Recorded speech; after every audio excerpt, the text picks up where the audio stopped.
নমস্কার, আমি দমদম ন্যাশনাল ইনস্টিটিউটের তরফ থেকে বলছি। আমাদের এখানে NIOS-এর অ্যাডমিশন প্রোভাইড করা হয় এবং তার সাথে সাথে প্রত্যেকটা সেশনের পাবলিক এক্সাম এবং অন ডিমান্ডের বাচ্চাদের জন্য রেগুলার টিউশন ক্লাসের ব্যবস্থা আছে। তো সেই ক্লাস তারা অনলাইন অফলাইন দুটো ভার্সনই অ্যাভেল করতে পারবে।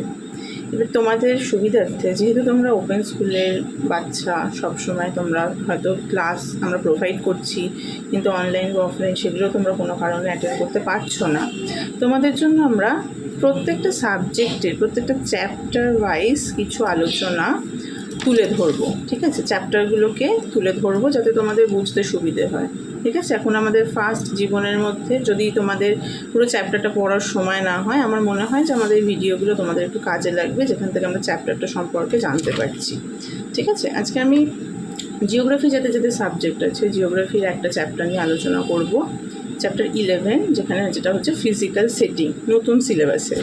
ঠিক আছে, এখানে এই চ্যাপ্টারটা কিন্তু PE পোর্শনের মধ্যে আছে। তোমাদের যে PE এবং TM এ দুটো ভাগ আছে, TM এর পোর্শনগুলো একদম পড়বো না সেটা বললে একটু অসুবিধা হবে, তার কারণ সেগুলো অনেকটাই কনসেপ্টগুলো, সেটা তো একটা প্রথম কথা জড়িত। একটা বিষয়, একটা সাবজেক্ট জানতে গেলে আমাকে তার কনসেপ্টটা পুরোটা ক্লিয়ার করতে হয়, শুধুমাত্র পরীক্ষায় নাম্বার পাওয়ার জন্য নয়। তো সেটার জন্য কিছু কিছু চ্যাপ্টার যেগুলো TM এর পোর্শনেও আছে, সেগুলো থেকে প্রথম কথা কিছু শর্ট কোয়েশ্চেন এগুলো আসতে পারে, এবং দ্বিতীয় কথা কনসেপ্টটা ক্লিয়ার রাখার জন্য আমাদের জানতে হবে। তবু আজকে যে চ্যাপ্টারটা আমরা আলোচনা করব আজকে, যেটা চ্যাপ্টার 11 ফিজিক্যাল সেটিং, সেটা কিন্তু পাবলিক এক্সামের মধ্যেই আছে। ফিজিক্যাল সেটিং আমরা জিওগ্রাফিতে এই চ্যাপ্টারটার মধ্যে কি আছে, এটা একটা রিজিওনাল জিওগ্রাফি চ্যাপ্টার, যেখানে আমরা বেসিক্যালি জানবো ইন্ডিয়ার লোকেশন কোথায় আছে, তার বাউন্ডারি কী কী আছে, এবং ফিজিওগ্রাফিক্যালি কী কী ধরনের ফিচার আমরা ইন্ডিয়াতে, কী ধরনের ভূমিরূপ আমরা কী কী দেখতে পাচ্ছি।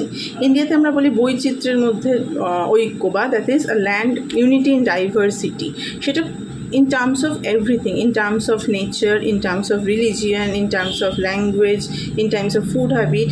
তো নেচারের ক্ষেত্রেও কিন্তু it is an unity in diversity, কারণ আমরা এখানে প্রত্যেকটা ভূমিরূপই দেখতে পাই।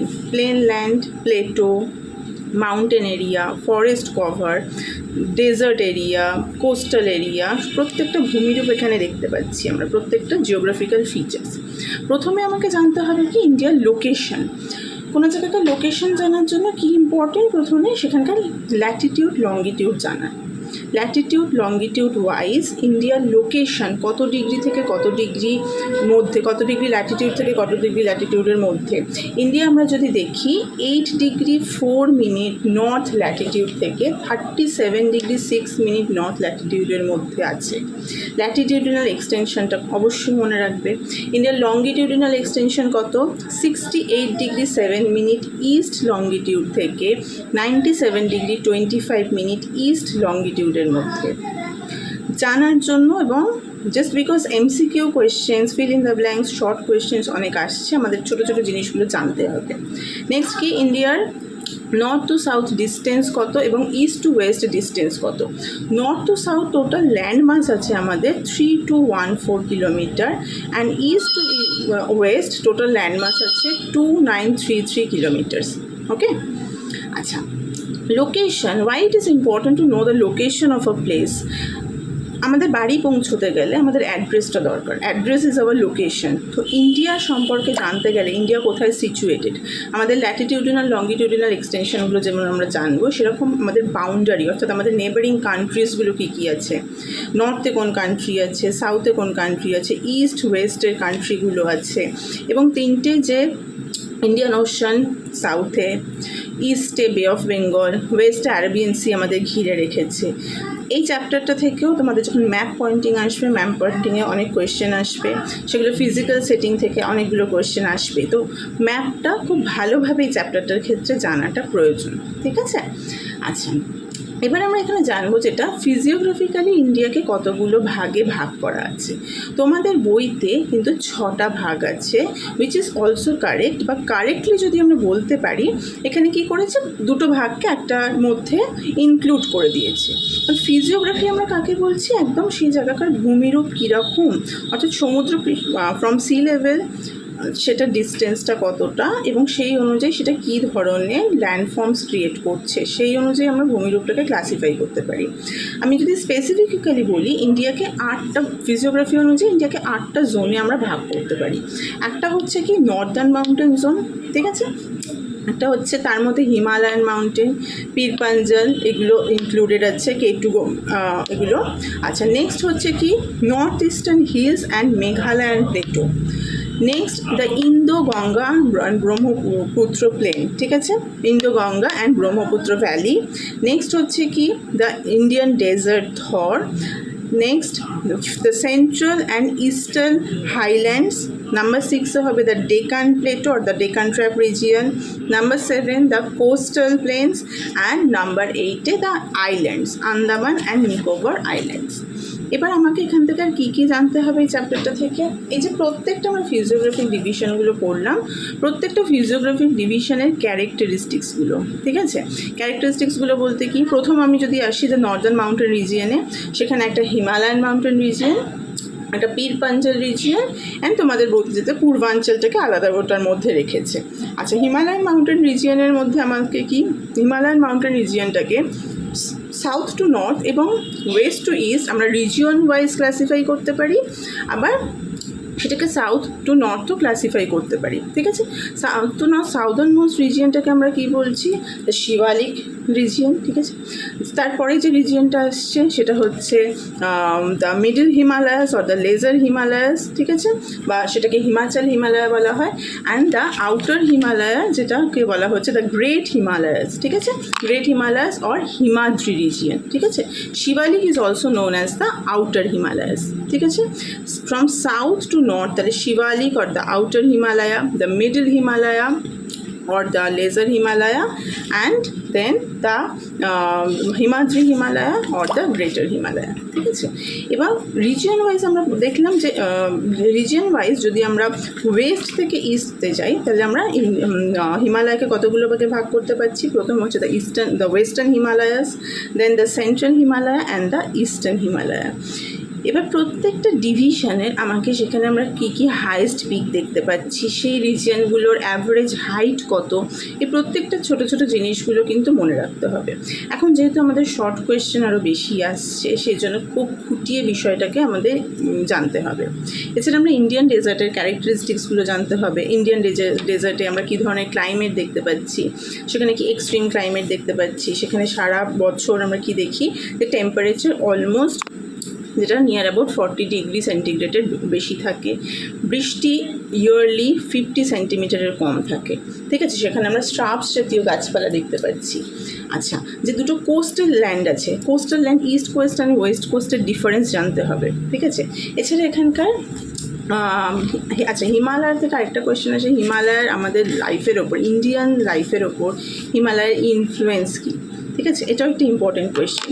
এই চ্যাপ্টারটা থেকে ছোটো বড় মিলিয়ে অনেকগুলো ইম্পর্টেন্ট কোয়েশ্চেন থাকবে এবং ফিজিওগ্রাফির প্রত্যেকটা ডিভিশন থেকে Deccan trap region, Deccan trap রিজিয়নের নামটা ডেকান ট্র্যাপ হয়েছে কেন, ট্র্যাপ অর্থাৎ কি সিঁড়ির মতো নেমে গেছে, এবং ডেকান ট্র্যাপ রিজিয়নটা কি আদিশিলা বা আমরা জানি যেটা প্রাইমারি রক সেটা দিয়ে তৈরি হয়েছে এবং এর চারপাশটা টেবিল ল্যান্ড একটা ফর্ম করেছে, ঠিক আছে। এবং যেহেতু চারপাশটা আস্তে আস্তে ধাপে ধাপে সিঁড়ির মতো নেমে গিয়েছে, সেই জন্য এটাকে বলা হচ্ছে ডেকান ট্র্যাপ রিজিয়ন। এটা একদম যে ট্রায়াঙ্গুলার ফর্মে সে পার্টটাতে আছে, ঠিক আছে। আচ্ছা, অলমোস্ট প্রত্যেকটা তোমার ডিভিশনগুলো থেকেই কোয়েশ্চেন আসে এবং দিয়ে দিতে পারে যে ফিজিওগ্রাফিক্যালি ইন্ডিয়াকে ক্লাসিফাই করে যে কোনো একটা ডিভিশন নিয়ে আলোচনা করো যদি লং কোয়েশ্চেনের মধ্যে আসে। আচ্ছা, ইন্দো গঙ্গা ব্রহ্মপুত্র ভ্যালি, যেটা ইন্দো গঙ্গা ব্রহ্মপুত্র এর নদীগুলো এবং তাদের ট্রিবিউটারিজ এই সমস্ত নিয়ে যে এরিয়াটা, তার ট্রিবিউটারিজগুলো যে পুরো এরিয়াটাতে ফ্লাডেড হয়েছে সেটা নিয়ে। আচ্ছা, এটা ছাড়া এই চ্যাপ্টারটার মধ্যে আমাকে জানতে হবে আর কি নর্থ ইন্ডিয়ান রিভার আর সাউথ ইন্ডিয়ান রিভার এই দুটোর ডিফারেন্স কী, ঠিক আছে। নর্থ ইন্ডিয়ান রিভার বা north Indian drainage system, north Indian বেশিরভাগ রিভারগুলো কী হয়েছে হিমালয় থেকে তো এর অরিজিন, যার জন্য এগুলোতে সারা বছর জল থাকছে, ঠিক আছে। আর সাউথ ইন্ডিয়ান রিভারগুলোর ক্ষেত্রে সেগুলো কোনো গ্লেশিয়ার বা হিমালয়ান রিজিয়ন থেকে তার অরিজিন হয়নি, যেগুলো বেসিক্যালি কী হচ্ছে, যেগুলো বর্ষার জলে পুষ্ট। ওকে, তো সেই জন্য এগুলোতে সারা বছর কিন্তু জল বেশি থাকে না, এবং এগুলো যেগুলো are not navigable, south Indian রিভারগুলো সবসময় নেভিগেবল নয়, মানে নৌ চলাচল সেখানে করতে পারে না। ওয়ারাস আমরা যদি নর্থ ইন্ডিয়ান রিভারগুলো দেখি, তারা অ্যাজ মাচ নেভিগেবল, তাদের মধ্যে নৌ চলাচল অনেক বেশি করতে পারে। আচ্ছা, আমরা যদি থার্মাল ইলেকট্রিসিটি সেগুলো প্রোডাকশনগুলো দেখি, সেগুলো নর্থ ইন্ডিয়ান রিভারের ক্ষেত্রে বেশি possible compare to the south Indian river.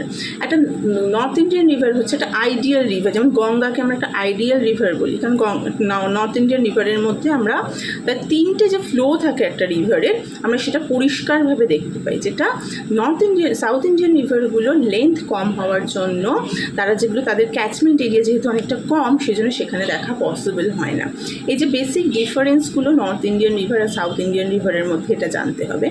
আচ্ছা, রিভারগুলোকে আমরা কেন ক্লিন রাখার প্রয়োজন? কারণ রিভার থেকে আমাদের যেটা বেসিক এগ্রিকালচারের জন্য কিন্তু আমরা রিভারগুলোকে ইউজ করি, রিভার ওয়াটার। সেখান থেকে যেহেতু আমাদের ইন্ডিয়ান এগ্রিকালচারটা মোস্টলি মনসুন ডিপেন্ডেন্ট, এবার যখন মনসুন হচ্ছে না সেই টাইমগুলোতে আমরা ইরিগেশনের উপর আমরা ডিপেন্ডেন্ট, এবং ইরিগেশনের জন্য আমাদের রিভারের উপরেই ডিপেন্ড করতে হয়। তো এই যে ইন্দো গঙ্গা ব্রহ্মপুত্র ভ্যালি, যেটা কিন্তু হচ্ছে লার্জেস্ট তোমার ভ্যালি এরিয়া বা ডেল্টা এরিয়া, ঠিক আছে, সেটাতে কিন্তু প্রচুর পরিমাণে এগ্রিকালচার, আমাদের যে most of the people 70% of the people are engage in the agricultural occupation, they are dependent on the river, ঠিক আছে। তাই রিভারগুলোকে আমাদের ক্লিন রাখা অনেক বেশি কিন্তু প্রয়োজন, ঠিক আছে। এর জন্য Ganga action plan, Yamuna action plan এগুলো নেওয়া হয়েছে, এগুলো যেগুলো ছোটো ছোটো করে এগুলো জেনে নেবে।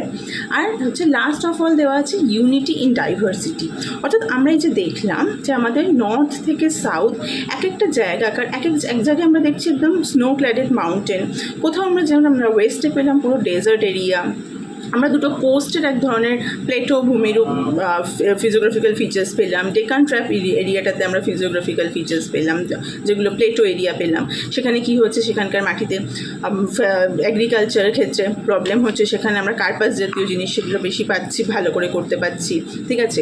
আচ্ছা, দুটো আইল্যান্ডগুলোর ক্ষেত্রে, আইল্যান্ডগুলোর যেগুলো কি আন্দামান নিকোবর আর লাক্ষাদ্বীপটা হচ্ছে বেসিক্যালি কোরাল দ্বীপ, আর আন্দামান নিকোবরটা হচ্ছে এক্সটেন্ডেড ভলকানিক মাউন্টেনের টপ, ঠিক আছে, যেখানে কিন্তু এখনও আন্দামানে ব্যারেন অ্যান্ড নারকোন্ডাম, যেটা হচ্ছে অ্যাক্টিভ ভলক্যানো, সেটা এখনও সেখানে আছে, ঠিক আছে।